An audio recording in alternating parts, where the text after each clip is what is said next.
pourquoi travailler sur des standards de manière générale et spécifiquement dans le cas du MAS? D'abord parce qu'on n'en est qu'au début de l'histoire du MAS quand même. Voilà, il y a moins d'une dizaine de MAS en France en fonction des critères qu'on se donne pour définir un MAS. Il y a plus de 200 collectivités d'après le GART qui ont statut d'AOM. Il y a aussi des opérateurs privés qui sont amenés à se développer. Donc en fait, à terme, on a des dizaines ou des centaines de MAS et des périmètres fonctionnels qui sont amenés à évoluer, à aller beaucoup plus loin qu'aujourd'hui. Donc on ne peut pas se contenter de faire ce qu'on fait aujourd'hui. Faisant des relations ad hoc entre acteurs. Sinon, c'est pire que de chercher l'aiguille dans une botte de foin assez rapidement. Le deuxième aspect, c'est aussi que s'il y a une notion de pérennité des investissements, notamment pour les précurseurs, pour les pionniers, notamment ceux qui travaillent d'ores et déjà sur des sujets de masse, que ce soit l'intégration très poussée du covoiturage ou du travail sur le stationnement et sur la mobilité électrique. Les pionniers, forcément, par définition, n'utilisent pas forcément des standards qui n'existent pas. Ils sont amenés à défricher et quelque part, il y a un enjeu pour ces acteurs-là, publics comme privés, à faire en sorte que ce sur quoi ils ont investi ne soit pas dans 3 ans ou dans 5 ans finalement périmé puisque des standards arriveront. Donc, dans quelle mesure on peut aussi accompagner ces acteurs-là, se nourrir de leur travail pour que peut-être ça inspire aussi des standards et que diminuer la marche qu'il y aura un jour pour eux, mais faire aussi en sorte que ce soit pas un frein justement à l'investissement des pionniers de se dire mais si je suis le premier, je vais être le plus exposé, je vais essuyer les plâtres et quelque part à un moment donné, ça se retournera contre moi, je paierai 2 fois. Ça, c'est un risque qu'on souhaite éviter dans le développement du MAS. Il y a un troisième aspect qui est quand même aussi l'expérience utilisateur. La question de la standardisation n'est pas qu'une question de plomberie probablement, c'est aussi quelque chose qui doit permettre d'améliorer l'expérience des utilisateurs, alors que ce soit des usagers, des individus, mais ça peut être aussi des organisations entre elles.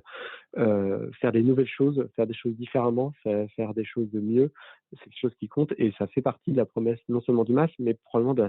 à nos yeux en tout cas de la standardisation du MAS. Et puis le dernier aspect, c'est peut-être c'est cette notion d'intérêt général. Le MAS, il est important, il est vu de plus en plus important comme dans la politique publique d'un territoire. Les données et services numériques associés, ils peuvent jouer un rôle important dans cette politique publique. Et quelque part, des standards ouverts, ça sert tous les acteurs de manière équitable, acteurs publics comme privés. Ça garantit alors les intérêts de la collectivité parce que ça lui permet pour l'acteur public de comprendre dans quelles conditions vous allez pouvoir finalement mettre en œuvre une politique publique en s'appuyant sur des outils numériques et en ayant une visibilité et des garanties de long terme comme on le disait. Mais plus globalement, le fait d'avoir des standards ouverts, ça assure aussi à tous les acteurs la possibilité d'avoir une place dans le MAS, puisque le MAS ou les MAS, c'est pas quelque chose de défini aujourd'hui entièrement. Il y a plein de modèles différents, il y a plein de cas d'usage. Et c'est important à nos yeux, et c'est pour ça que c'est une démarche ouverte aussi, c'est de donner une place à tous les acteurs historiques, les acteurs nouveaux, les acteurs qui n'existent pas encore, les acteurs qui ont développé des nouveaux modèles. Il y avait 3 sujets et un des sujets du coup c'était autour du compte mobilité. En fait, on partageait à l'époque une idée commune qui était que finalement, il y avait évidemment beaucoup de dynamique sur le MAS déjà, mais qu'il y avait quand même une complexité à être capable de créer ce qui est, là je laisserai Gabriel compléter évidemment, mais ce que la fabrique appelle un bien commun. Donc finalement, se dire que plutôt que ça soit chacun des acteurs de l'écosystème qui pousse son propre MAS, que ce soit d'ailleurs des acteurs publics ou privés, mais il manquait finalement une logique plus collective qui permettrait d'ailleurs à l'ensemble des acteurs de l'écosystème d'éviter de prendre à sa charge des coûts très conséquents pour reconstruire son propre MAS, avec évidemment des questions, mais on a toujours aujourd'hui, de modèle économique et de se dire finalement si ça coûte très cher, comment on va répercuter ce coût aux utilisateurs au sens très large. Et là, finalement, on retrouve cette idée-là de c'est quoi le minimum qu'il faut standardiser pour laisser les parties prenantes se coordonner, mais finalement gagner du temps et permettre aussi aux autorités organisatrices de réduire de la diversité, de standardiser un certain nombre de choses, de mutualiser des développements. Et là, on est bien dans les missions de la Fabrique des mobilités, de travailler sur les communs. Et bien sûr, de ne pas refaire ce qui a déjà été fait. Donc, nous, on va vraiment regarder ça, qu'est-ce qui aide vraiment les gens. Et donc la question, hein, c'est dans les différents domaines, de quoi vous avez besoin maintenant et que nous avons intérêt à faire ensemble. On s'inscrit complètement dans le cadre du programme C2E, hein, qui va jusqu'à fin 2022, et on articule le programme autour de 3 phases clés. Une première phase qui est une phase de cadrage qu'on va mener avec l'ensemble de l'écosystème, donc à la fois les éditeurs de masse, les AOM et puis bien sûr les MSP, les services de mobilité, de manière à définir à la fois les opportunités de standardisation qui existent, mais aussi les conditions de mise en œuvre de cette standardisation, notamment dans l'optique, comme on l'a dit auparavant, de pouvoir tester des choses concrètes dès 2022. Donc, l'élément clé, effectivement, de cette phase de cadrage, ça va être cette capacité à avancer aussi rapidement avec un petit groupe d'acteurs qui vont pouvoir concrétiser des choses dès 2022. Et de manière à pouvoir, du coup, travailler avec des territoires pilotes qui vont permettre d'enclencher la dynamique rapidement. Ce qui va être intéressant aussi sur cette phase de cadrage, c'est qu'on va du coup, au-delà de ces acteurs qui vont pouvoir concrétiser des choses dès 2022, on va pouvoir du coup travailler avec l'ensemble de l'écosystème pour réfléchir justement à, aussi dans une logique plus long terme, plus moyen terme, long terme, aux standards qu'on va pouvoir intégrer au fil de l'eau. La tranche 2, c'est le développement des premières interfaces standardisées sur des territoires pilotes. Du coup, ça va être aussi la préparation de ce déploiement, du déploiement de ces premiers standards sur les territoires pilotes. En parallèle de cette phase de réalisation, comme je le disais, on continue la réflexion avec l'ensemble de l'écosystème sur l'élaboration des standards, de manière à pouvoir intégrer de manière itérative, agile, comme le disait Guillaume en introduction, les standards qui seront définis au fil de l'eau et pouvoir les réaliser dans le cadre du coup de cette tranche 2. Et enfin, on a la tranche 3, qui est la tranche de déploiement et de bilan du projet, dans laquelle on va s'intéresser du coup effectivement à ce qu'on retient de cette expérimentation, à ce qui a bien fonctionné dans le test, ce qu'il faut poursuivre en termes de travaux de standardisation. Et on a souhaité aussi du coup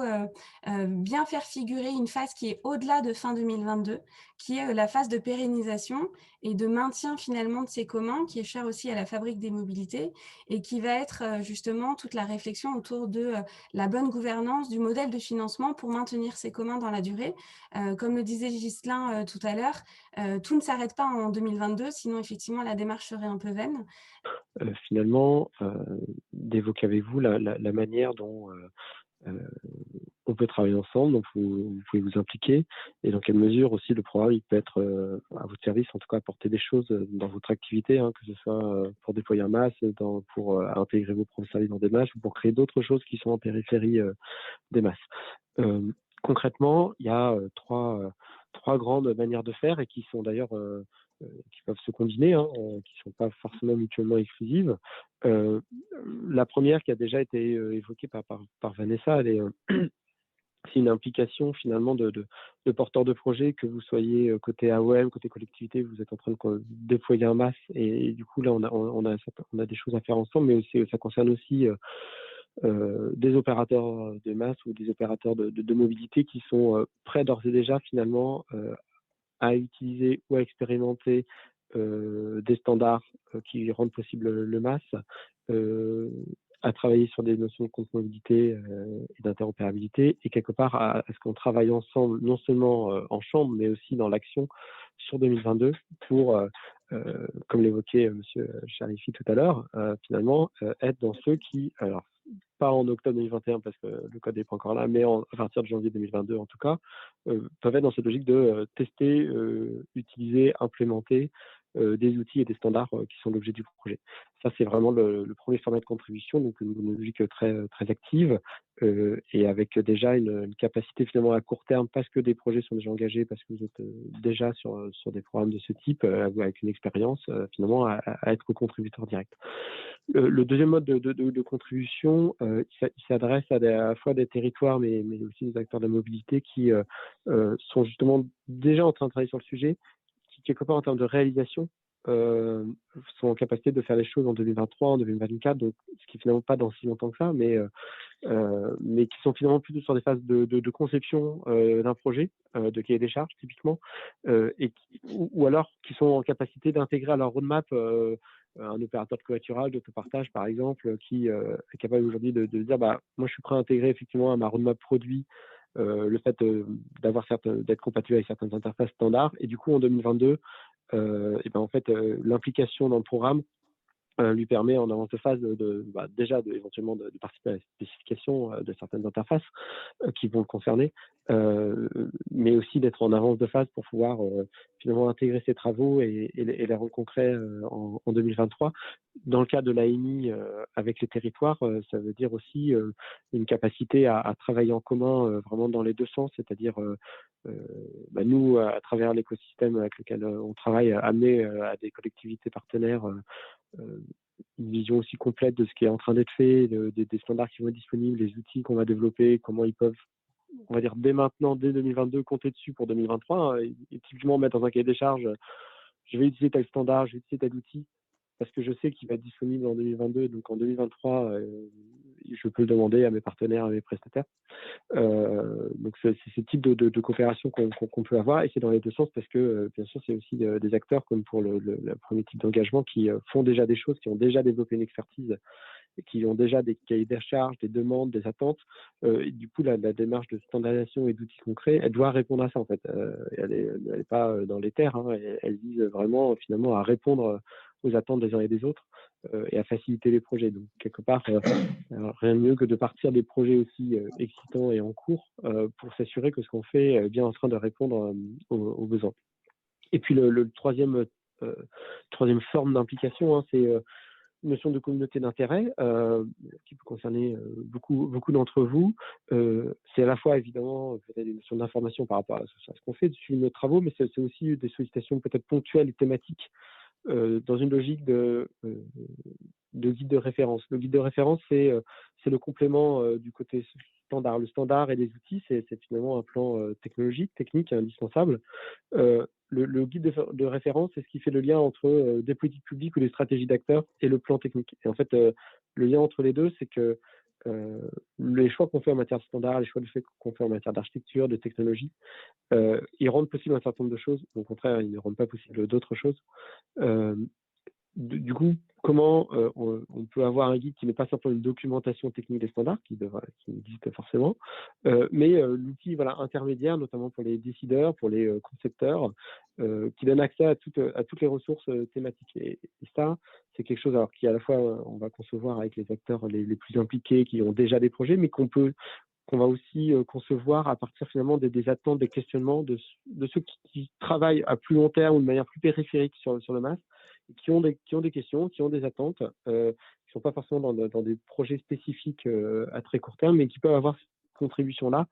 Et du coup, aussi avec un format d'implication adapté, des contributions ponctuelles qui visent à être moins chronophages parce qu'il y a déjà cette groupe de travail, il y a déjà d'autres formes de contribution. L'idée, c'est d'être vraiment complémentaire et d'être le plus spécifique possible pour être à la fois pertinent, mais aussi économiser finalement le temps et l'énergie de chacun. On espère avoir de vos nouvelles bientôt pour plusieurs d'entre vous, que ce soit via la consultation, en direct par email ou pour monter un rendez-vous lié aux différents projets. On est à votre disposition et donc nous, on ne manquera pas de vous tenir au courant de la suite. Merci encore et on vous souhaite un bon après-midi.